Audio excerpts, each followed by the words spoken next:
okviru projekta Naša mala knjižnica smo prebrali knjigo priznanega litovskega pisatelja z naslovom Medvedovod.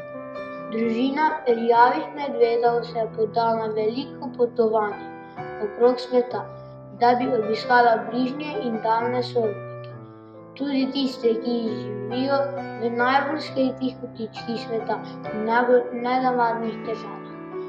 Ob belih medvedov na severnem tečaju, medvedov kočalarjev v vlažnem tropskem gozdu, koal, ki se zabavajo z okraševanjem emuja, vse do šrilanskih medvedov šobarjev, himalajskih medvedov in panda na daljnem Kitajskem.